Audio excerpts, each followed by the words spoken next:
भगवान पर विश्वास। एक छोटे से कस्बे में एक रिक्शा चालक रहता था। उसका नाम था नथु और उसकी पत्नी का नाम माया। यह कहानी राजस्थान की है। यह कहानी सच्ची घटना पर आधारित है। यह कहानी भगवान के चमत्कार की है। नथु बहुत ही नेक दिल इंसान था। वह रोज ऑटो रिक्शा लेकर जाता और लोगों को उनके घर पहुंचा आता। उसका व्यवहार एक छोटे बच्चे से लेकर बड़े बुजुर्गों सभी व्यक्तियों से बहुत ही अच्छा था। अपने मधुर व्यवहार के कारण लोग उसे पहचानने लग गए थे। रात 1 बजे भी किसी ने अगर आवश्यक कार्य से बाहर जाना होता तो वह बेचारा 1 बजे भी उठ जाता। किसी भी लोगों को मना करने की उसकी आदत नहीं थी। महिला रात के समय भी उस ऑटो रिक्शा चालक के ऑटो में बिना संकोच बैठ जाती थी। वह इतना नेक दिल था। गांव के लोग उसे बहुत ही प्यार करते थे। उसकी 3 बेटियां थी, चांदनी, अंकिता और तनु। वह पढ़ाई कर रही थी। एक बड़ी बेटी तो पढ़ाई कर चुकी थी, उसने अपनी 12वीं कक्षा पढ़ ली। बाकी दोनों बेटियां शिक्षा ग्रहण कर रही थी। उसने अपनी बड़ी बेटी की शादी तय कर दी थी। भगवान का दिया, उसके पास सब कुछ था।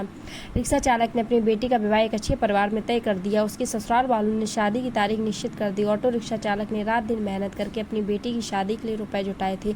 उसने अपनी बेटी के गहने, कपड़े, शादी का सारा सामान खरीद लिया। वह अपनी बेटी की शादी का इंतजार कर रहा था। एक दिन भगवान के मंदिर में पूजा करने चला गया।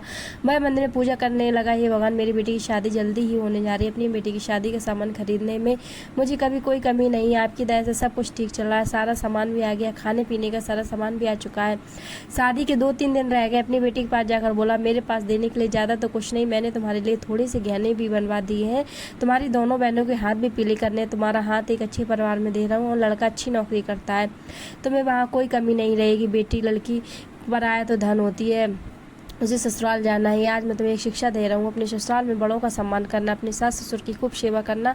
मैं तुझे यह सीख दे रहा हूँ, बड़ों की आज्ञा का पालन करना, अपने सास ससुर को ही अपने माता पिता समझना। तुम्हें मैंने 12वीं तक की शिक्षा दी और सिलाई भी सिखा दी। तुम्हारे ससुराल वाले अगर तुम्हें नौकरी करने देंगे तो करना, वरना नहीं।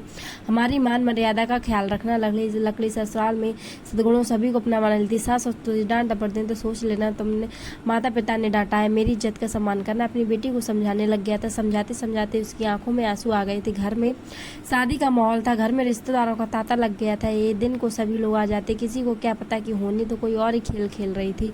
शायद वह उसकी परीक्षा ले रही थी। शादी के केवल 3 दिन बचे थे।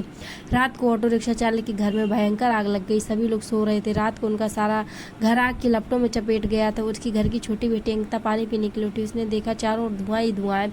उसने दौड़कर अपने माता पिता को जगाया। तीनों बेटियां चिल्लाने लगी, आग आग, कोई हमें बचा। बड़ी मुश्किल से रिक्शा चालक ने पिछली बालकनी से जाकर एक डंडे के सहारे से बालकनी से निकलने की कोशिश की। घर के सभी सदस्य बाल बाल बचे, लेकिन घर का सारा सामान जल गया।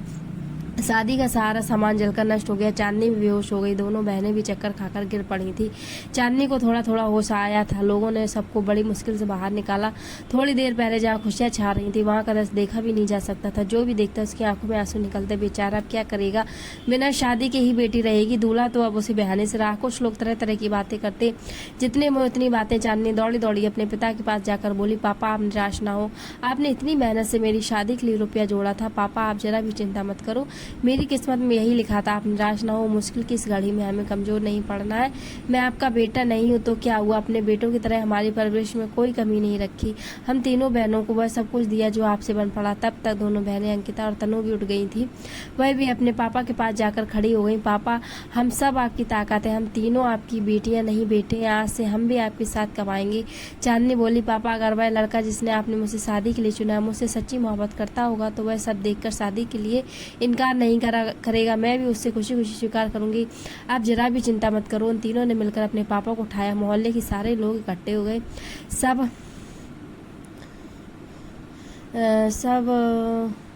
सभी कहने लगे कि तुम तो नेकी करके कमाते थे। नथु बोला, शायद भगवान की यही मर्जी होगी। उसकी पत्नी माया आकर बोली कि बड़े भगवान का नाम लेते फिरते हो, यह सब कुछ दिया भगवान ने। भगवान का नाम लेकर भी आपके भगवान ने आपको यह सिला दिया। इस घर में भगवान का नाम कभी मत लेना। वह बोला, भगवान यह तो नियति का खेल है, भगवान को क्यों कोसती हो। तीनों बेटियों ने बड़ी मुश्किल से अपनी माँ को संभाला।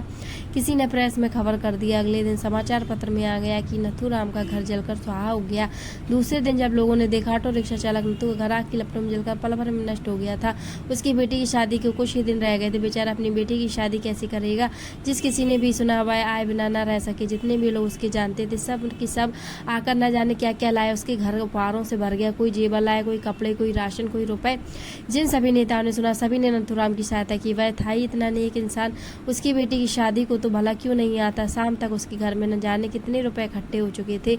जब तीनों बेटियों ने अपने पापा को सारे रुपए थमाए, उन सबको तो अपनी आंखों पर विश्वास ही नहीं हो रहा था। जहाँ पर घर में सब कुछ नष्ट हो गया था, वहाँ पर उनके पास इतना रुपया इकट्ठा हो गया था कि वह बैठे बैठे 3 बेटियों की शादी आसानी से कर सकता था।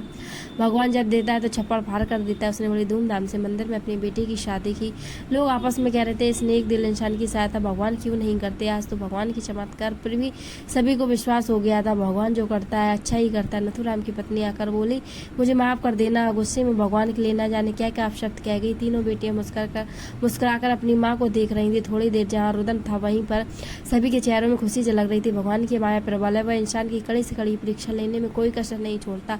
नथुराम उसकी बेटियों ने मुसीबत की घड़ी में मिलकर एक दूसरे का साथ दिया, अपने हौसले को डगमगाने नहीं दिया। उसकी बेटी ने एक बेटे की तरह अपने पिता के विश्वास को ठेस नहीं पहुंचने दी।